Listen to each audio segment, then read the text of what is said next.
let's get it started. Here we go for our game one of our finals in the Platinum Series. This day, best of 5, if I remember correctly. Is that right? That is correct. So we're going to have at least 3 games. Hopefully, I'd like to see this thing go to 5. So. I'm definitely up for it. 5 games, that's more excitement. And Xel'Naga Taverns, this is going to be an interesting matchup. I know that Zerg sometimes has a hard time with Xel'Naga, especially if usually Protoss gives them the most grief, although Terran can sometimes in this, because there's so many different ways that they can come through, and it's hard to defend against those. So maybe we'll see a ZVZ again. I don't think that TheFearful's going to want to see that, but let's see what kind of a matchup we have coming. As there we go, yep. Everyone finishes it. Almost the same time. And it looks like that we are going to go against a Protoss. So it's going to be a Zerg versus Protoss. They are starting to come in. We're getting a little bit of lag here. We're going to give it just a second and make sure that everything streams up okay. Yep, looks like it's doing a lot better now. Players are giving the good luck, have fun. Good luck, have game. Fun. And let's get our nameplates up here as well, too. All right, great.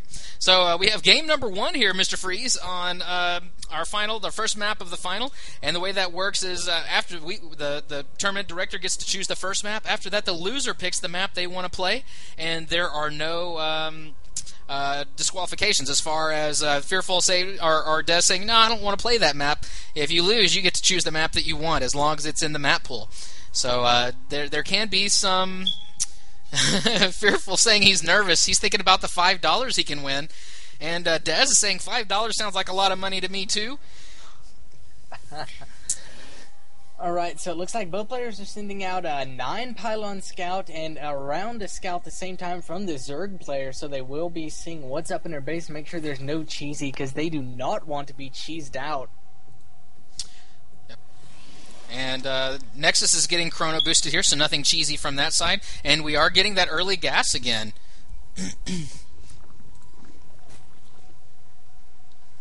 Yeah, and speedling openings are really, really safe, because speedlings are really, really, really good. And I guess I can see maybe an expand coming up after this. He does put exactly 3 on as soon as that he puts down that spawning pool, so there will probably be speed coming out. Seeing that there is a single gas coming down from Dez, and his gateway is about halfway. Yep. We do have more drones coming out. That's pretty standard so far. Let's see, right about this time, a little bit further on, he can get the expansion. I don't see... yeah, he's trying to block that expansion here. So there's not going to be an expansion coming up anytime real soon. Oh, and we do have a battle that I was missing, unfortunately. Not much of a battle, but the drone does get away. He sees the... gate go down, and he doesn't see the Cybercore come up, but that's usually pretty common. They expect that, but sometimes they get a second gate and do some zealot rushing, and which can be very effective PvZ. I've played Protoss versus Zerg a couple of times where when I was the Zerg, I hated zealot rushes, and then I decided to switch to Protoss. I tried it a few times, and it really is pretty strong, and about the only defense is to go quick roaches. But with them both being platinum players, they're not as cheesy as I am in my gold league, so they probably know how to fend that off a little bit. But he does need to be careful that it's not just gateways coming out, and he does get his hatchery coming up, and here comes the suicidal probe. He does see, let's see, yep, he did see that. Of course, he knows it's coming up, and I think he got a view of whether it was producing speedlings or not. You can tell that how it's kind of wiggling around here. That tells you that there's some kind of activity going on inside it. I think he saw the pool wiggle around a little bit, so he knows that speedlings are going to come out very soon. And he has effectively walled off his base, and he is getting his second and third gates as well, too. Building that sentry. I don't think so. I'm not too certain about that wall. There looks like there's a pretty big gap between that zealot and that we're about to find out. Oh man, he needs to run up and let's see if he can. No, he didn't get it. I don't know if he tried to target. No, he did not try to target that zealot because he didn't get a bite in. So I think that this pylon right here is helping that out a little bit. It is a pretty weak predicament, but now that he's got that sentry out, if he keeps that sentry close by, he can force field the bottom of this gate and no issues there. And we do have the Overlord stationed over at the top part of the base. He's just waiting for... Actually, he should be moving that in right about now. About 5 minutes and 30 seconds, you want to start moving in. You have a good idea of what your opponent's doing, and he'd be able to see very quickly that there's a 3-gate coming out and that there's 2 sentries. That means that an expansion is going to be coming out very soon. So if he'd bring that in, he would know that right away. He does have some speedlings out here, but those wouldn't really do very much right now. Yeah, and we see there is a spine crawler going down from the Fearful, so he's going to play kind of a little bit safe, but his opponent is doing a 3-gate expand. We see 3 sentries out. Once we see, expecting to see 3 more sentries rather warped in, and he does have the gas for it. There's a 4th gateway going down. Yep, and he does spot that second Nexus, and he's just now starting to bring this Overlord in. But unfortunately, if he'd have brought that in sooner, he could have. Oh, he's making 2 spine crawlers here. I don't know if I really agree with that. He could have been using this all this time to be keeping drones going. But unfortunately, I mean, those may play a factor later. But it's always better to build them later than sooner. And especially if you are scouting, if he just has 4 Zerglings, 1 on each of the Xel'Naga caverns, and maybe 1 in each of these right up in here at the top part of each of those, by the time Protoss moves out and kills that 1 Zergling on either side, he could be building 2 or 3 of these spine crawlers, and they would be ready before Protoss even moved up. So I don't really agree with the spines there at this time. Not a bad idea in the future, but it's always better to drone up first. Because the one difference between these two races is the larva can these little things here. If you're a new player, that builds both your supply units and also your attack units as well too. And you only have a limited supply of these. While of course the Nexus can build probes all day long and still build any unit they want. Yeah, that is extremely vital when it comes to Zerg, because if you make too many drones, you're going to lose. If you make too many units, you'll be behind, and it's really, really hard to get that kind of perfect balance between it, and that's one of the things that makes Zerg kind of hard to play. It is, but there's a lot of visual cues that you can see. If he had a Zergling right now run across, he'd see that there's this forge that's being built, and it's also expanding. He also sees this Nexus, so he's got to know that there's not a ton of units sitting out. At the 9-minute mark, he's got a lot of sentries, which don't do a lot of damage. Only 6 Zealots and 1 Stalker. So he could have been droning up all this time and known that nothing's coming up. But he does have his Roach worn out, and he is doing really well. I mean, I don't want to make it sound like he's not droning up at all. You can see that he's got an equal supply. But anytime you're playing Protoss, you always want to be at least 1 base ahead, which he is starting to do, and you also want to always have more drones, which he barely does. So it's a little bit of a disadvantage, but all things being said, right now they are pretty equal. Yeah, and I really think he shouldn't have made all those roaches. I think that's not the best idea.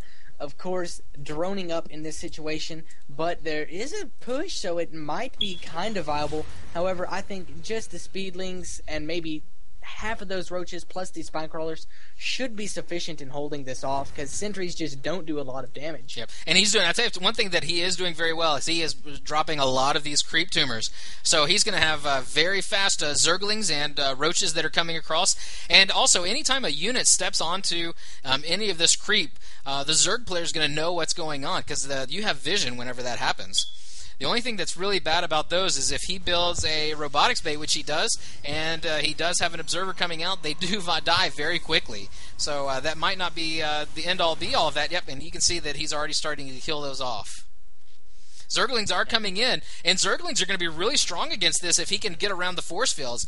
If he just goes in straight for an attack, he's going to lose them. But if he counters around and hits them from the backside, they can do a lot of damage. We have 1 Zealot that's coming in just to scout things out. He's gonna sacrifice himself for ire, yep, he sees all those Zerglings. I wouldn't be surprised. Yeah, and there he goes. He is starting to pull back now.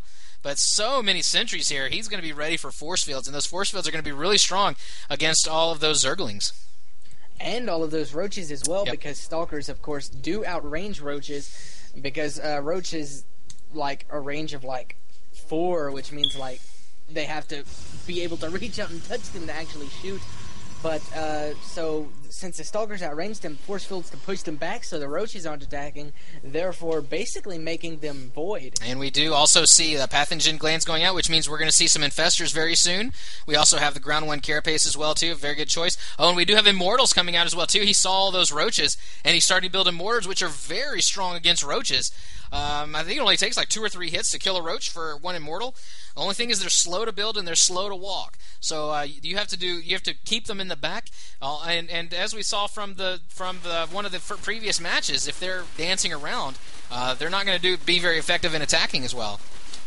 Fearful's getting his. Looks like he's going to try to get his gold expansion. And let's see if he keeps spreading out his creep here. I would imagine that he would. But one thing that I'm really kind of surprised to see, though, is he knows that there are all these sentries there. He did see sentries earlier, but he still hasn't invested in Burrow yet. And one of the nice things about... Oh, there we go.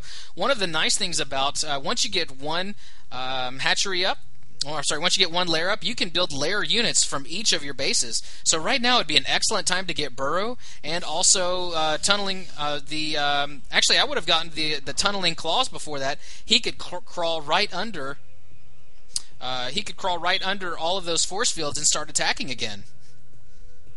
And we're also seeing Neuroparasite as well too. He may be trying to cast I don't know what he would cast that on. I mean, if I were to have Neural against, maybe he thinks that some Colossi are going to be coming out, but there's no Colossi as of yet. And we do have the 3rd going up, but at the same time we still have the 4th, and he is going to deny that 3rd base, which is going to be really good because he's starting his 4th, and it is going to be on a gold, so Zerg can be at a very good monetary advantage. Let's see if I can find the income tab. There we go. So pretty even right now, but once this gold starts mining, we're going to see the red jump up to about 2/3 compared to Desinfentuado. Fado. That's it. Sorry about that. I'm really butchering that name, but I don't seem to mind a whole lot. Yep. Here come the infestors. And the gold does come up, and I bet he's going to start moving some of those over, and he should be starting a little bit of an attack now. We do have both players have a lot of units. And now that there are actually Colossi coming out, now the Neuroparasite is going to be really, really good, especially because all the infestors have enough to cast it. Yeah.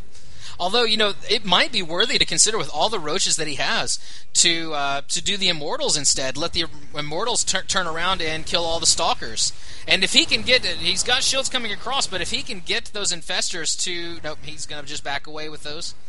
Bad thing with infestors, that the fungal growth... Oh, and he gets some through the force field, but unfortunately they don't do a lot of damage. And we do have Hive Tech coming out as well, too. We may be seeing... Well, I would say we'd be seeing Broodlords, but we don't have a that's not a starport, but, airplay yet for the Zerg. Spire, thank you. Oh, and we do see... Yeah, and they do neuro the... the Immortals, Stalkers. And look at that, they're inside the force field, so they're getting free kills against all of these units, and the Zerglings are tanking for the Immortals, and he does a lot of damage. We also see some Hydras coming out. Oh, and we do, the Spire was out because we see Corruptors coming up, so we are going to have some Broodlords coming out soon. And again, we do have Immortals that are being targeted. And Broodlords... Oh, and the Colossus gets targeted too, and he's killing all of the sentries. I tell you, Zerg is very powerful when they have a lot of Protoss units on their side. Yes, they definitely are. Also, Broodlords are extremely good against Protoss.